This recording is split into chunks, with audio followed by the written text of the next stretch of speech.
Oi, oi, oi, gente boa, gente querida que vem até aqui e que para tudo, seja ao vivo, nesse instante, ou aqueles que se programam para fazerem seus próprios intervalos diários e assistirem essa hora e 15 que a gente tem de ensino puro, simples e singelo do Evangelho. Como vocês sabem, nós já estamos fazendo isso há 2 anos e 4 meses, a sequência de Mateus.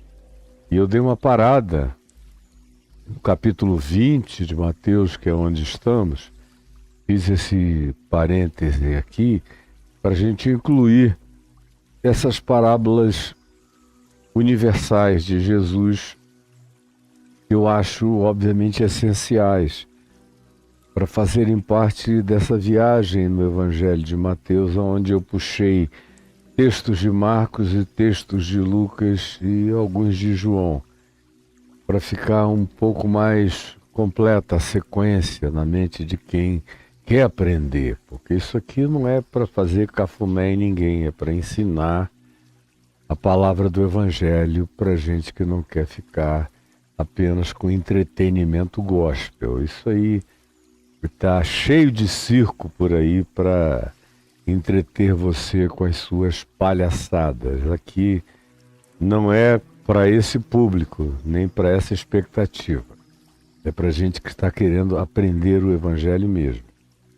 E como a gente viu, eu repito só para refrescar o interregno do fim de semana, isso tudo que Jesus conta, essas parábolas, foi por causa desse contexto dos fariseus, dos maiores religiosos que o mundo já conheceu, e legalistas ao extremo, e que gostavam também de se pensar como pessoas que fundamentavam o seu fanatismo fervoroso e absolutamente intolerante, como Jesus vem a dizer a eles próprios, na apresentação de um diagnóstico chocante, que nós vamos ver quando chegarmos em Mateus, no capítulo 23, Jesus conta essas parábolas que eu estou explicando por causa do fato de que esses fariseus,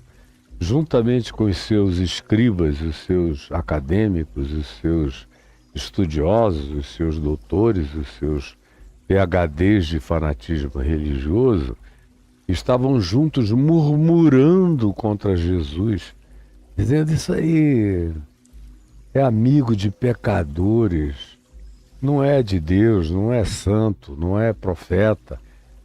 Se ele fosse um santo, ele nem aguentaria o convívio com os pecadores.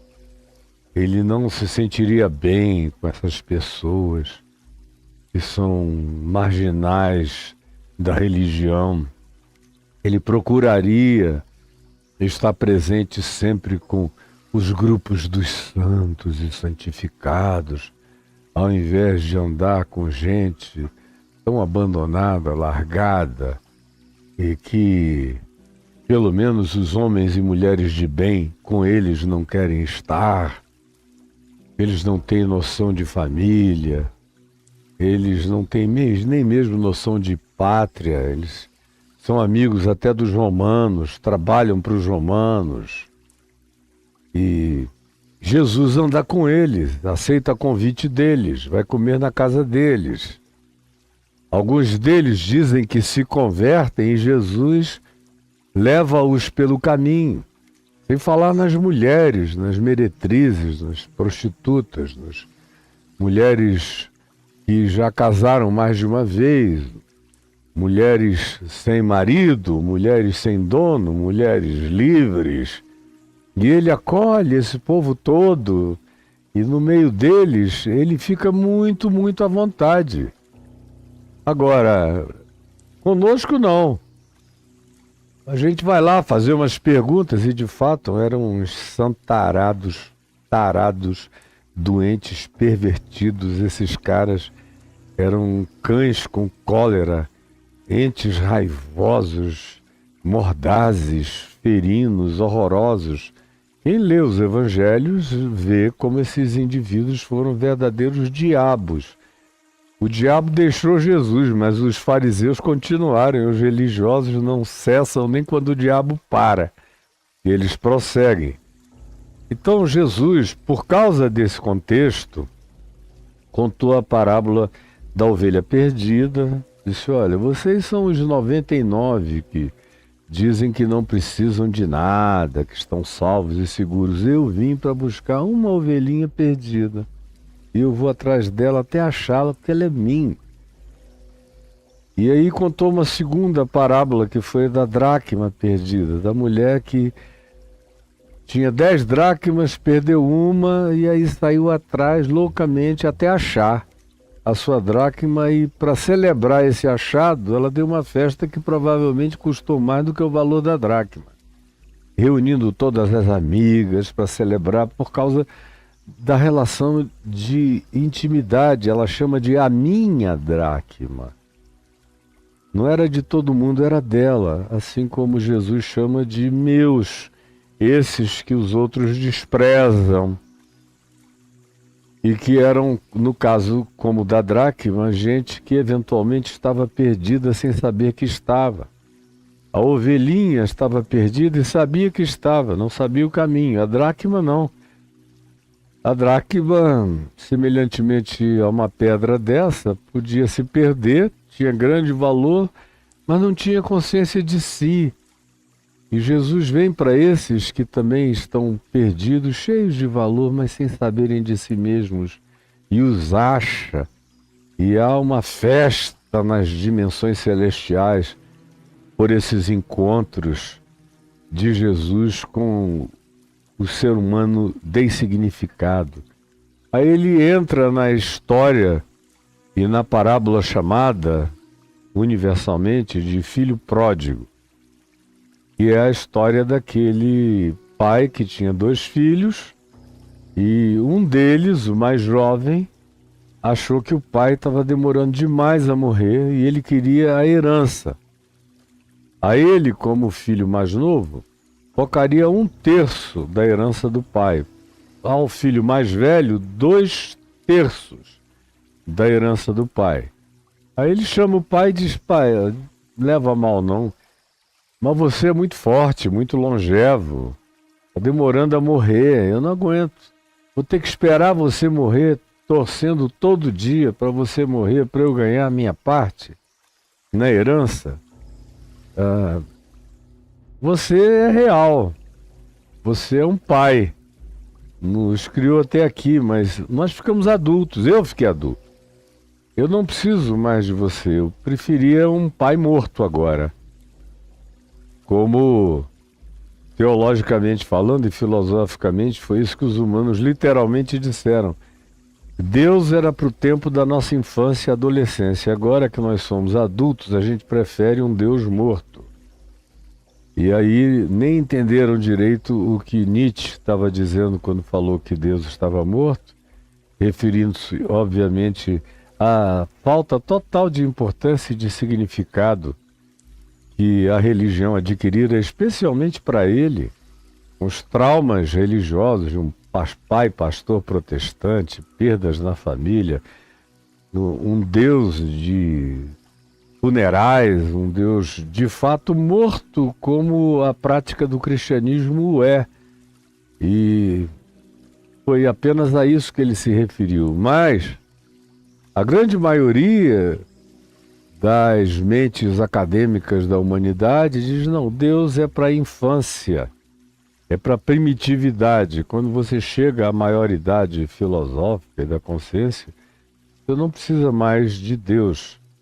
E aqui no caso o garoto expressamente diz a seu pai, obrigado pelos serviços até aqui, mas daqui para frente eu sigo com as próprias pernas.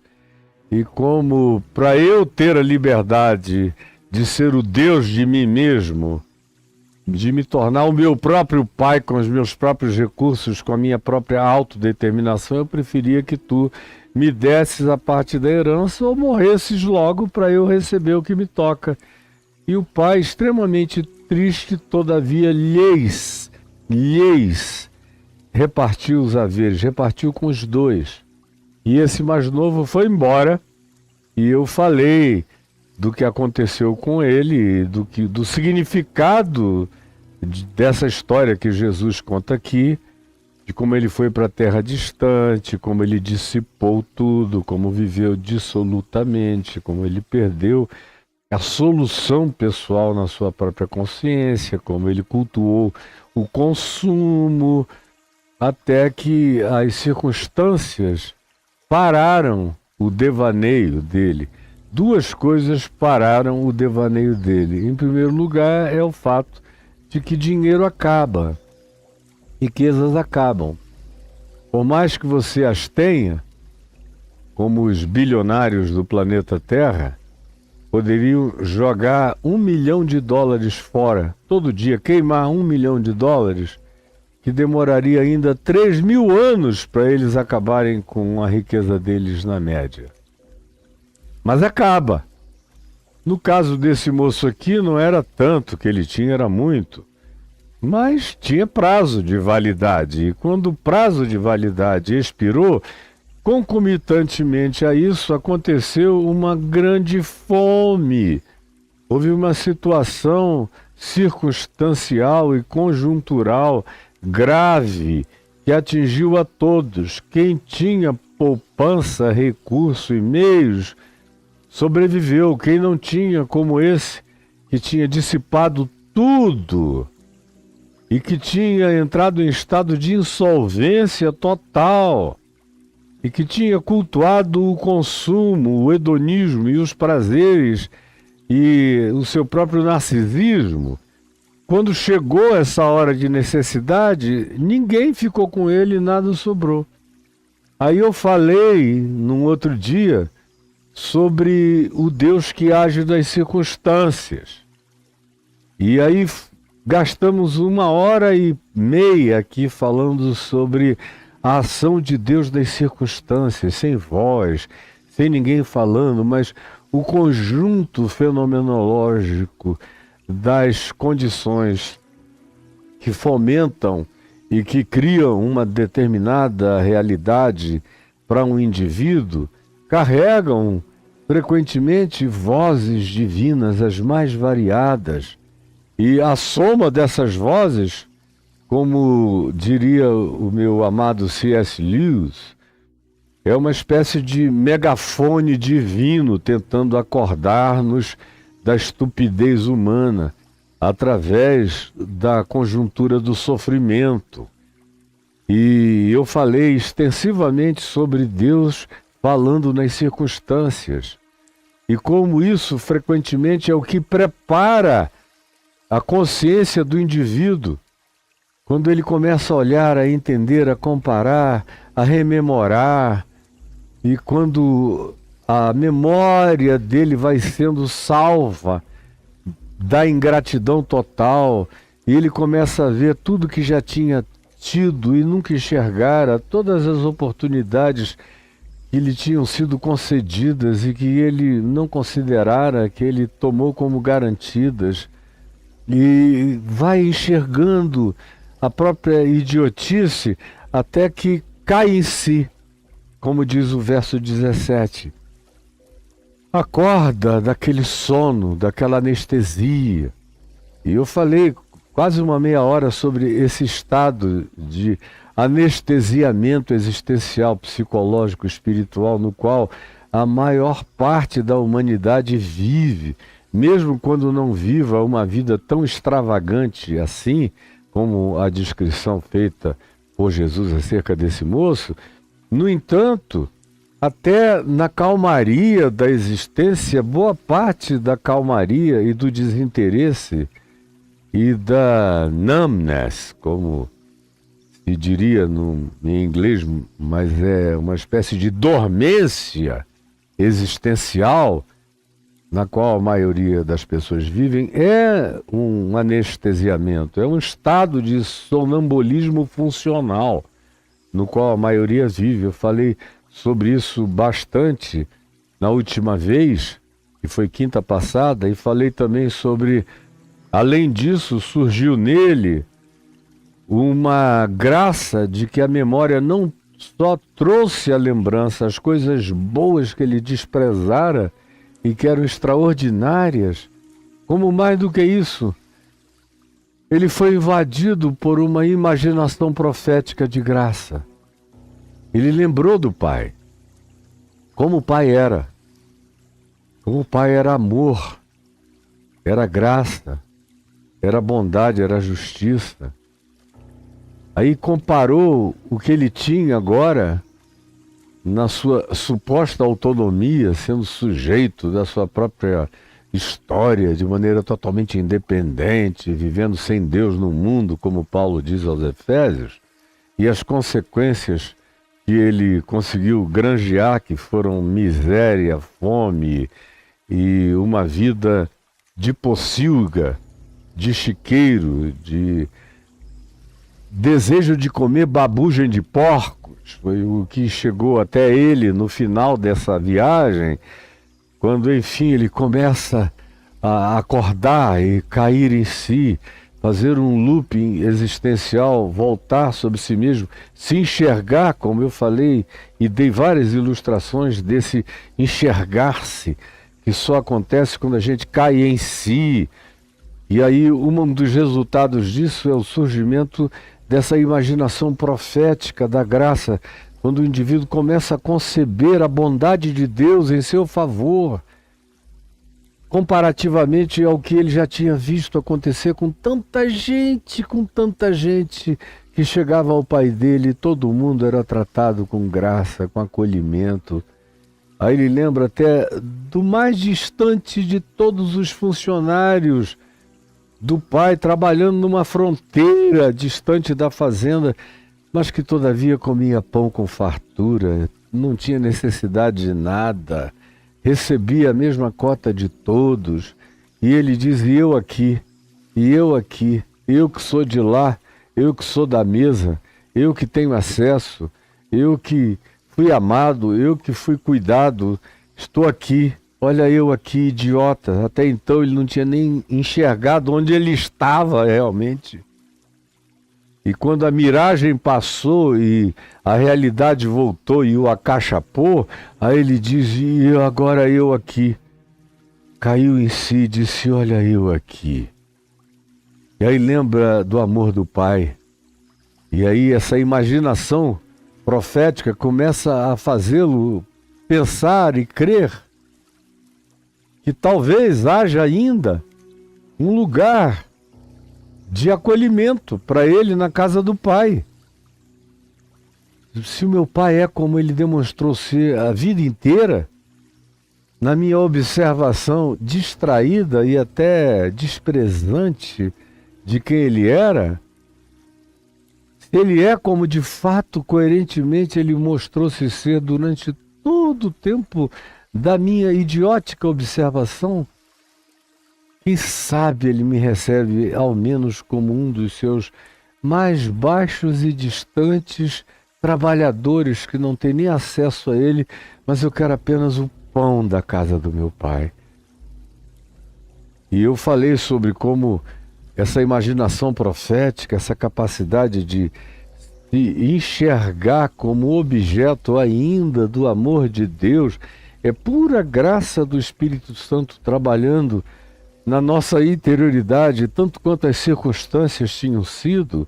Esse processo agora de olhar-se, de enxergar-se e depois de projetar-se dentro da câmara do amor e do acolhimento divino e ver-se como eventual parte daquele acolhimento, é algo que tem completa e intrínseca e visceralmente tudo a ver com esse processo de restauração da consciência e do ser em relação a voltar para Deus, o que é extremamente mais difícil do que no caso de uma ovelhinha que se perdeu, mas que não se perdeu de propósito. E Jesus contou essa parábola, foi lá, pegou e levou. Ou uma dracma que tinha um grande valor, se perdeu, mas não sabia nem de si, não tinha consciência própria, foi achada e objeto de um amor que a celebrava.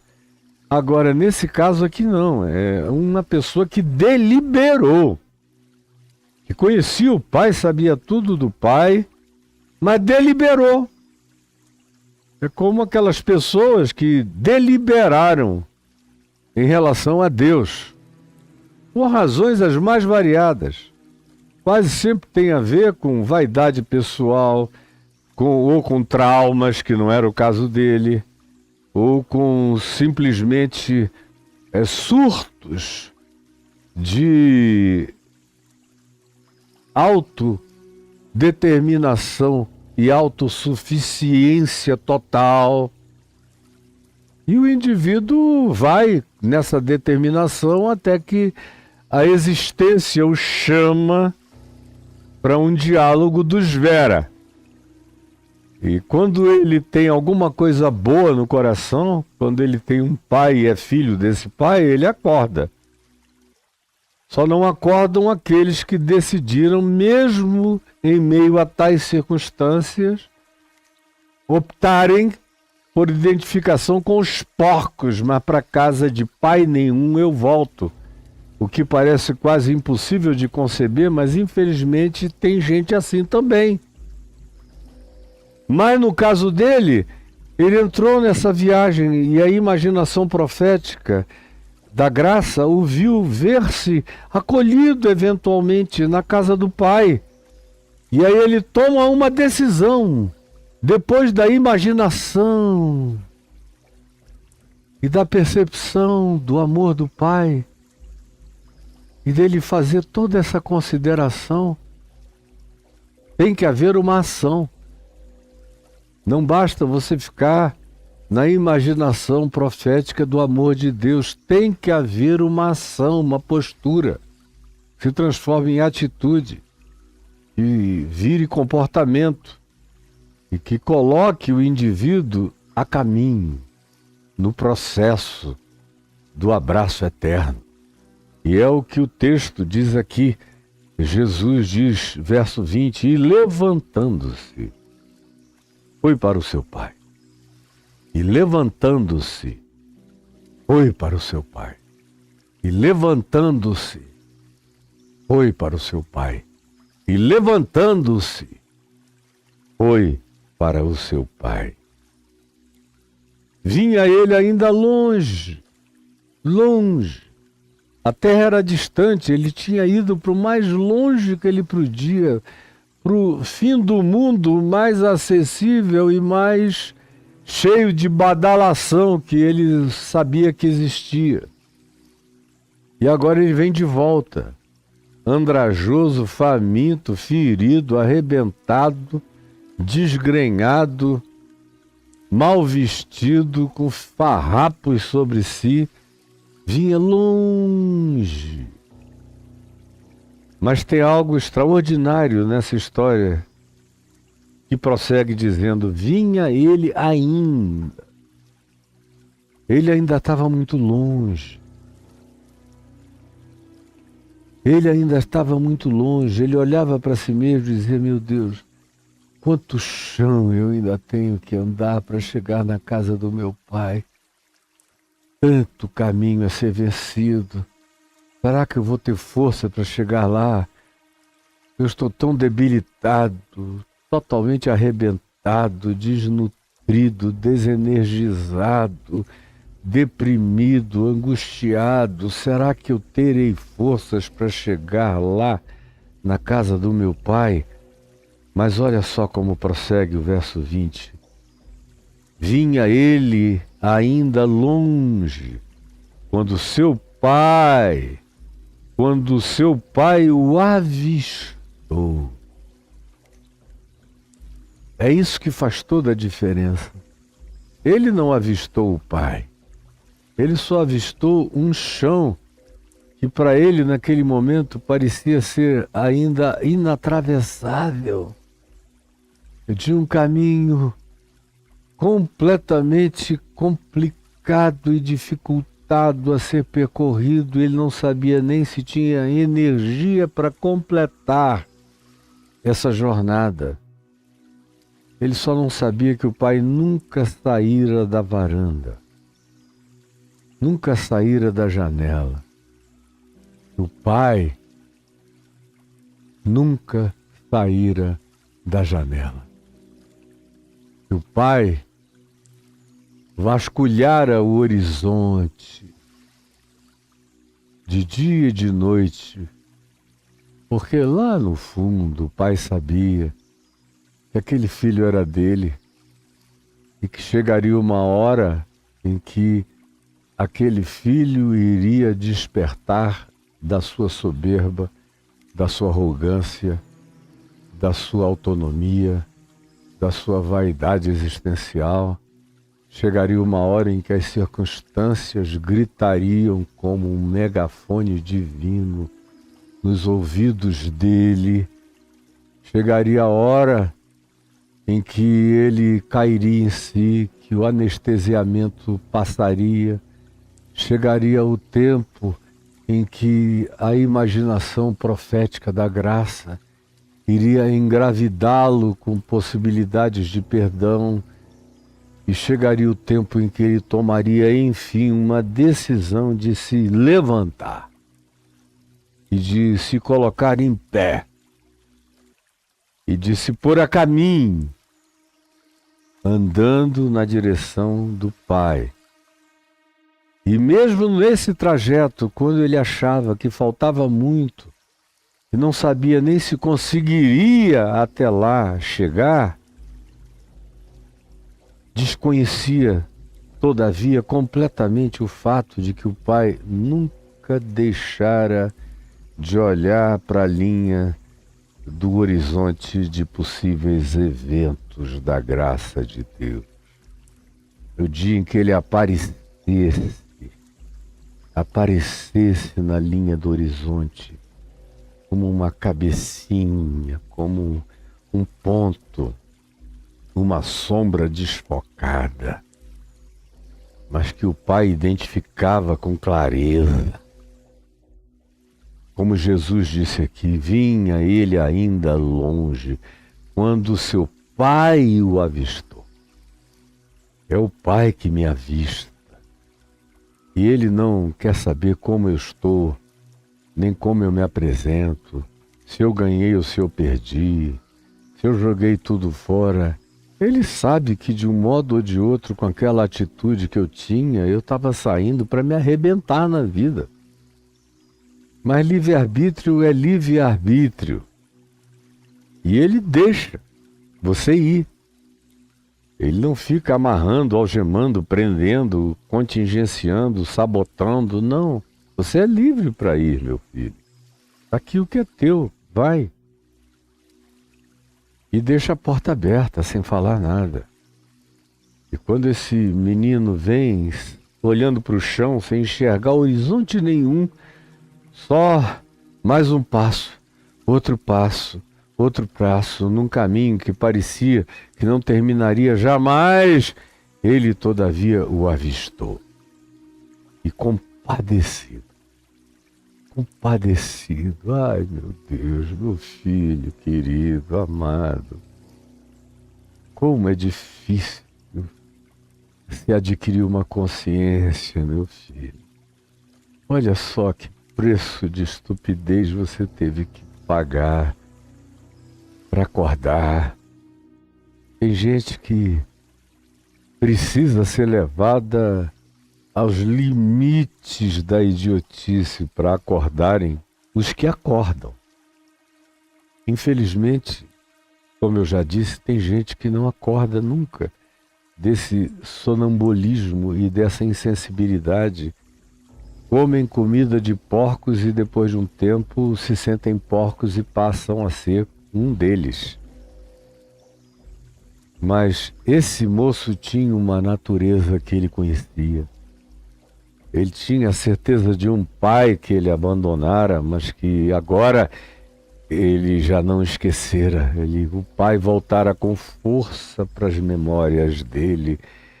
E essa inquietação que a graça divina provocara na conjuntura e nas circunstâncias e na fome, na necessidade e em tudo mais, vieram gerando esse despertamento que acabou culminando nessa imaginação de graça, que na casa do meu pai é diferente, eu me lembro como era, já sei.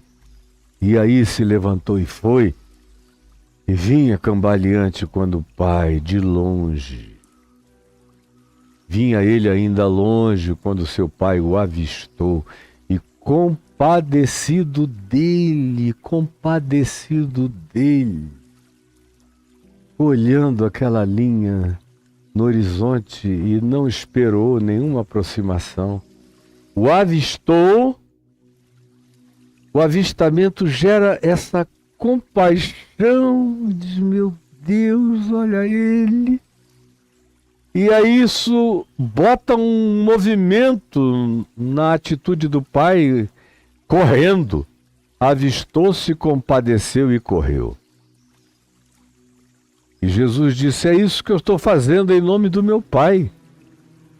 Em relação a essas pessoas que vocês, religiosos, desprezam, porque elas se arrebentaram todas e elas nunca quiseram nada conforme vocês, que acham que são os melhores seres do mundo porque não foram a lugar nenhum, eles foram e estão voltando. E eu sempre soube que eles eram do meu Pai. E eu os enxergo, e eu os vejo, e eu me compadeço deles. E é por isso que eu corro na direção deles.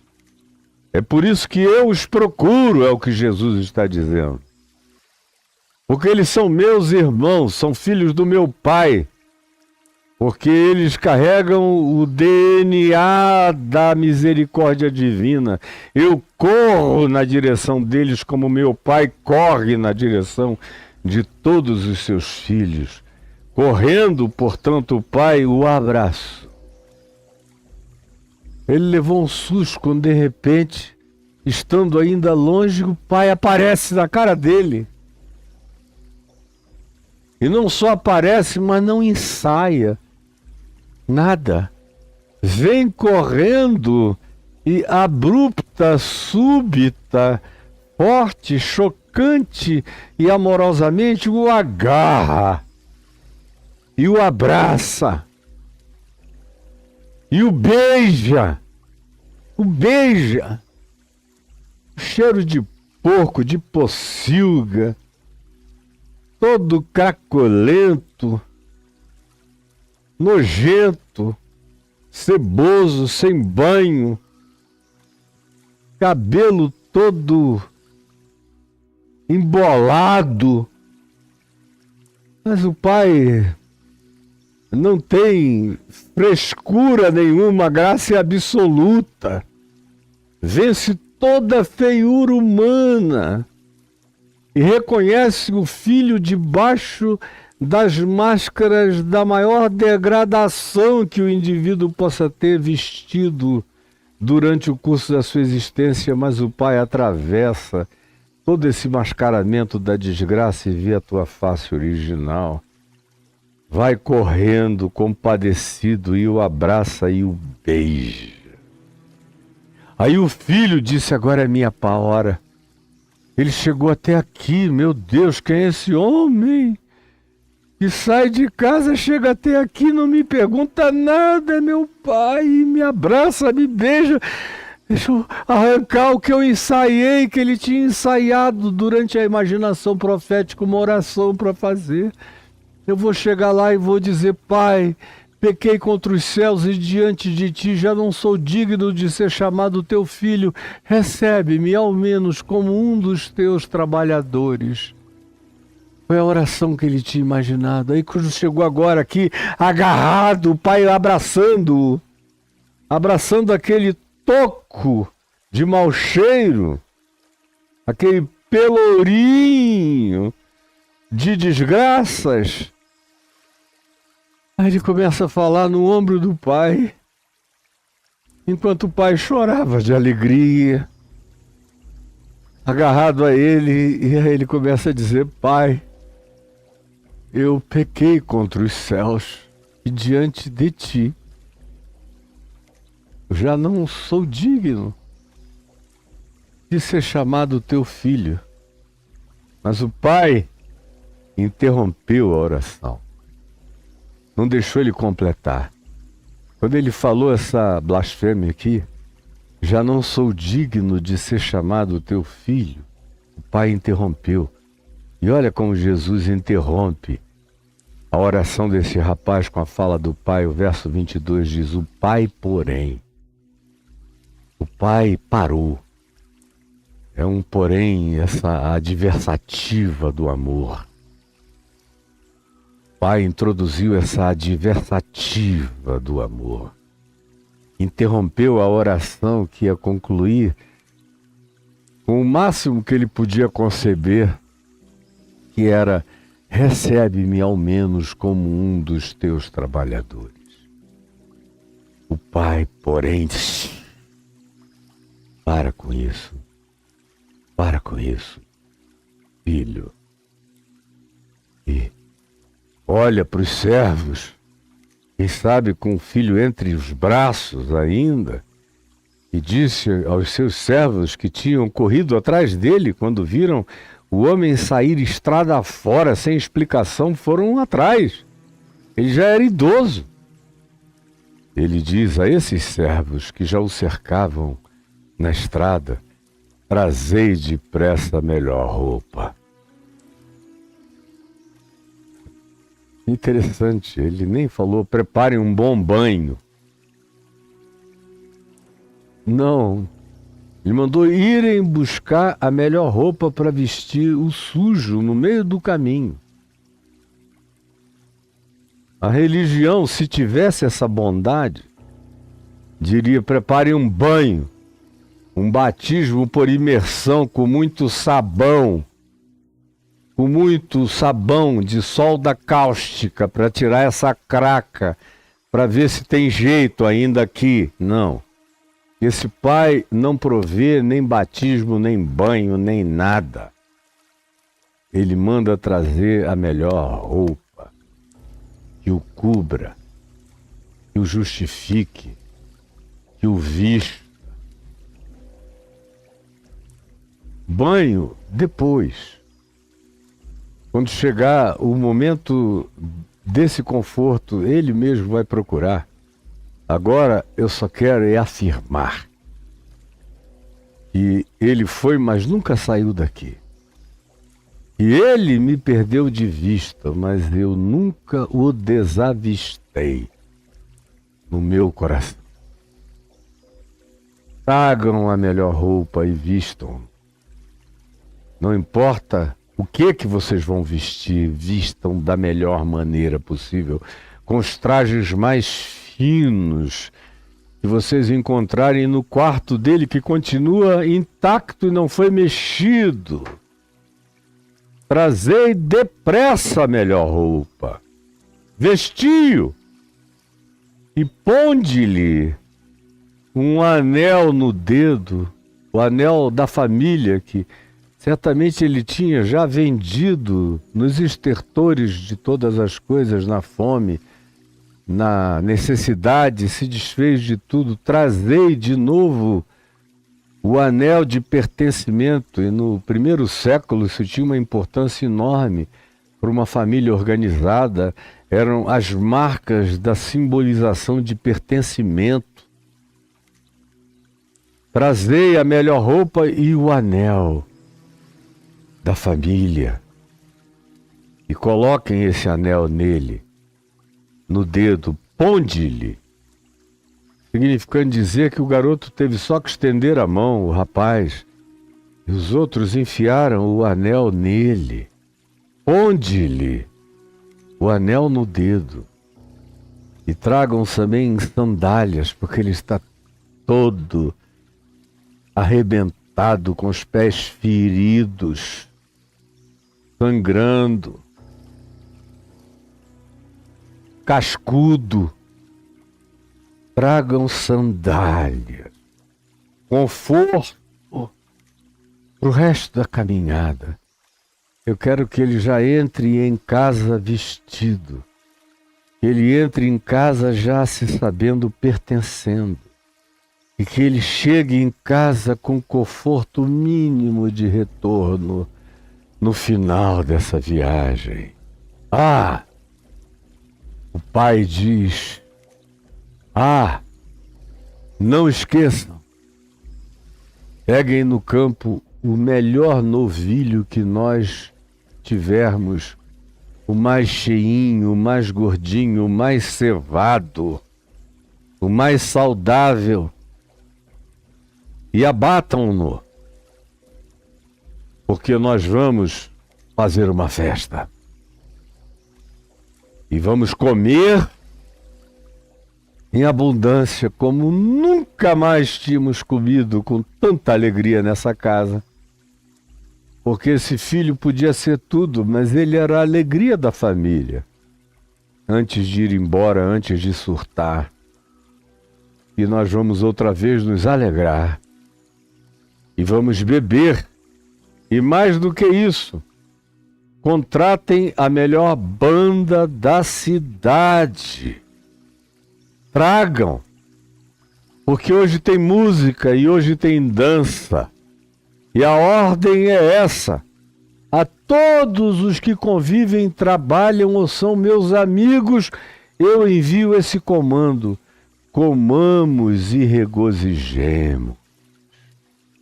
Comamos e regozijemo-nos, porque estes publicanos, pecadores, meretrizes, perdidos, abandonados, marginalizados, meus filhos, estavam perdidos, reviveram. Na pessoa deste filho que voltou, comamos e regozijemo-nos, porque este meu filho, que nunca deixou nem deixará de ser meu, nem de ser filho, estava morto para ele mesmo, mas nunca esteve morto para mim. Eu nunca abri sepultura para ele. Eu nunca disse que o quarto dele ficaria vazio eternamente. Não, ele tem morada na minha morada. Ele estava morto para si próprio, porque ele me matou dentro dele mesmo e morreu. Quando a gente mata Deus dentro de nós mesmos, quem morre somos nós. Quando eu mato Deus em mim, quem morre sou eu. Quando eu mato Deus em mim, quem morre sou eu. Quando eu mato Deus em mim, quem morre sou eu. Quando eu mato Deus em mim, quem morre sou eu. Portanto, comamos e regozijamo-nos, porque este meu filho estava morto em si mesmo e reviveu. Estava perdido, andando por conta própria, mas foi achado pela graça, que o trouxe com cordas invisíveis do meu amor, com laços de ternura, foi sendo puxado de volta, atraído para esse ninho que não despreza nenhum dos filhos. Então todos começaram a regozijar. Quando Jesus, contando essa parábola, diz: então todos começaram a regozijar-se, ele está denunciando esses fariseus e os seus eruditos e acadêmicos e teólogos santarados, puritanos, que murmuravam contra Jesus, o seu amor, seu abraço aos pecadores, aos pródigos, aos publicanos, às meretrizes, aos infelizes, aos leprosos, aos que não se tocavam, aos que se deveria manter distantes e se proibir de sequer entrar na cidade, quanto mais no lugar de culto, quanto mais na nossa casa. E Jesus era que os procurava e tinha prazer neles. E agora ele diz aqui: então, obedecendo o comando, o chamado do Pai, começaram todos a regozijarem-se. Diferentemente do que estava acontecendo na vida real. aonde os publicanos, os pecadores, as ovelhas perdidas, as dracmas perdidas, os filhos pródigos estavam abraçados, achados, acolhidos, celebrados, sendo objeto de regozijo divino, de alegria nos céus e entre os anjos e os seres multidimensionais. Exceto vocês. Exceto vocês. Vocês não conseguem se alegrar com as alegrias de Deus. E agora eu estou falando é com você, que não consegue se alegrar com as alegrias de Deus. Hoje eu estava vendo um travesti que quase morreu espancado no apartamento dele por um rapaz que por pouco não o matou. E aí o comentário que veio por parte dos analistas sociais foi a apresentação das estatísticas de como essas pessoas que se sentem superiores ou de bem, ou porque não praticam isso, têm o direito de impor violências, tanto físicas quanto, obviamente, as violências sociais, do distanciamento, do rechaçamento, da rejeição, do abandono, tudo isso. E me lembrando que era acerca disso que eu viria falar hoje. E contra esse espírito, contra o seu espírito, se o seu espírito é esse, seu religioso, fariseu, que não consegue fazer parte da alegria de Deus. Eu, por exemplo, só quero ter alegrias que sejam alegrias de Deus. Foi uma decisão que eu tomei quando eu era muito jovem, depois de ter, como um filho pródigo, buscado todos os tipos de alegria que você talvez não consiga nem imaginar. Mas eu já andei por lá. E fiquei tão vazio, com tanta fome, e me emporcalhei tanto, que eu quis tirar a vida e morrer. Mas o meu pai veio, compadecido, me abraçou e me beijou. Não me batizou, não mandou me dar um banho, nem fazer uma asepsia, não conversou sobre nenhum assunto culposo, não deixou que eu ficasse falando da minha própria culpa e idiotice. Isso tá bom, o que você já sabe sobre você mesmo, já sabe. Aqui não. Aqui você já chega vestido, justificado pela graça, pela justiça que eu imputo a você. Aqui você chega pertencendo como filho. E não tem prazo e não tem tempo para reinstauração, nem para restauração, é instantâneo, é perdão e pronto.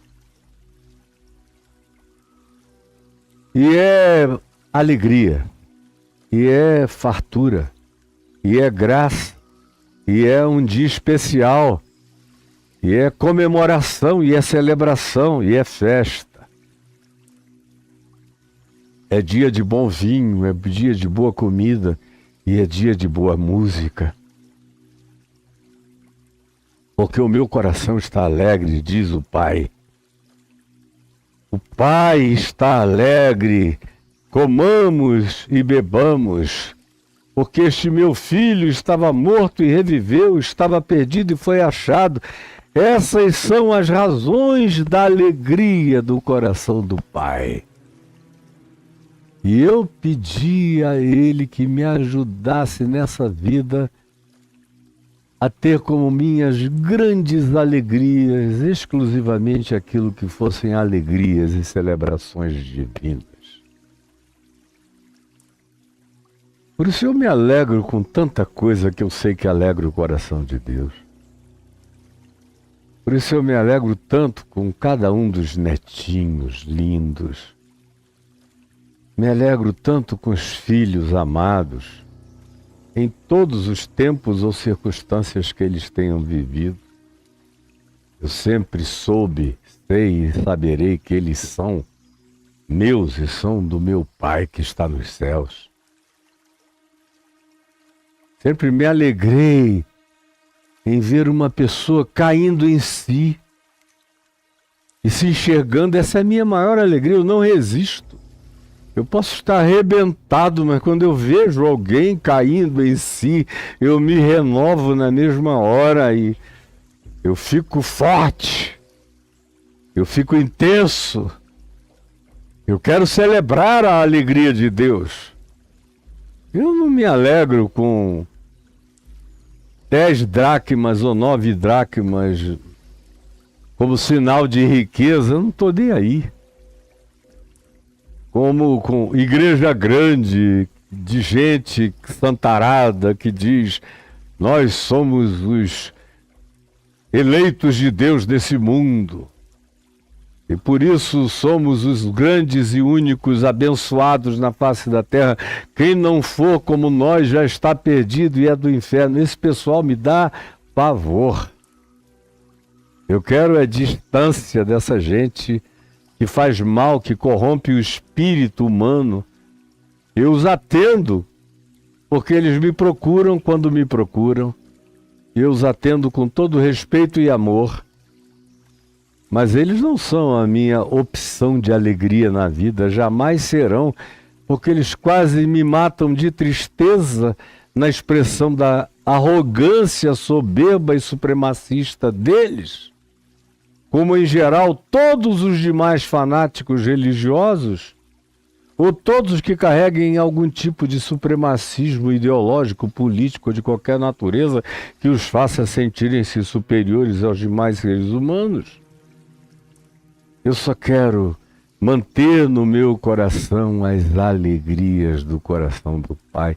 Essas são as alegrias que não destroem, que não fazem mal, que revitalizam a vida, o ser, a mente, que aumentam a inteligência, a rapidez da conclusão.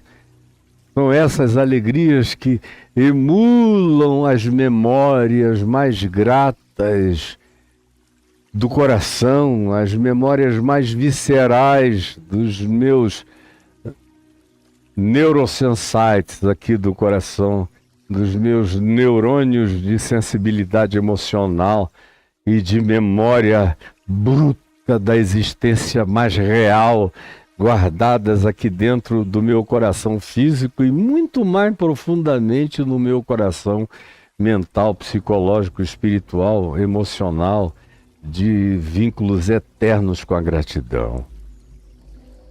Ele estava morto e reviveu, e essa é a razão da alegria. Estava perdido e foi achado, e começaram a regozijar-se.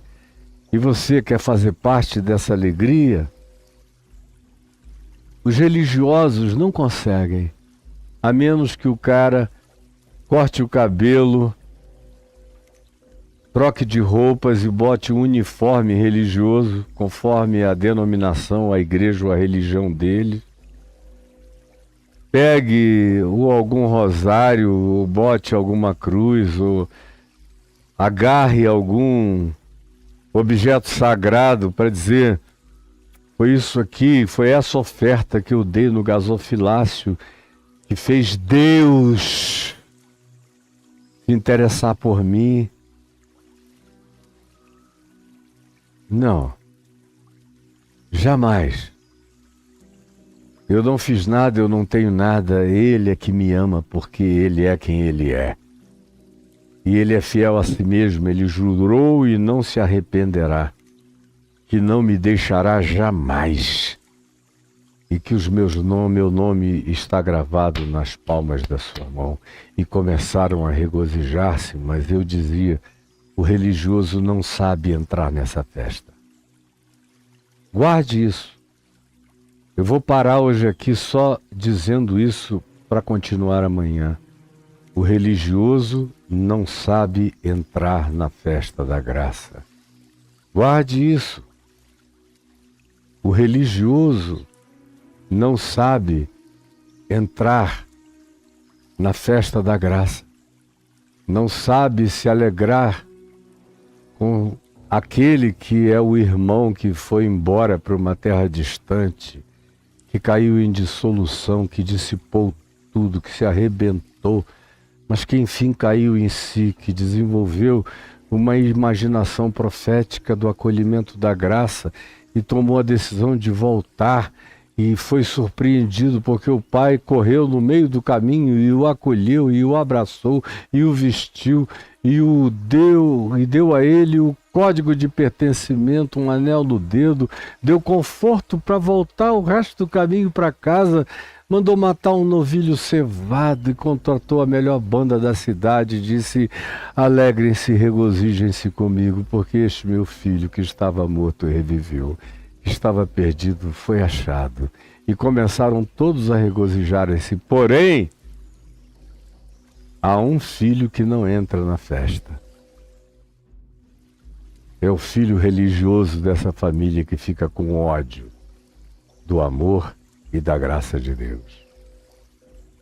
Os religiosos não sabem entrar na festa das celebrações de Jesus, pelas ovelhinhas perdidas que foram achadas, pelas dracmas perdidas que foram encontradas, pelos filhos que se distanciaram para sempre, mas que caíram em si, e o pai correu para acolhê-los e abraçá-los. Os religiosos acabam ficando com raiva desse Cristo, desse Jesus, desse Evangelho e dessa palavra, e não entram nessa festa. Jesus, eu quero pedir que alguém tenha entendido, que alguém tenha entendido, que alguns tenham entendido e por tua misericórdia que muitos tenham entendido. Agora, pelo tirar do véu, pela revelação do Espírito Santo,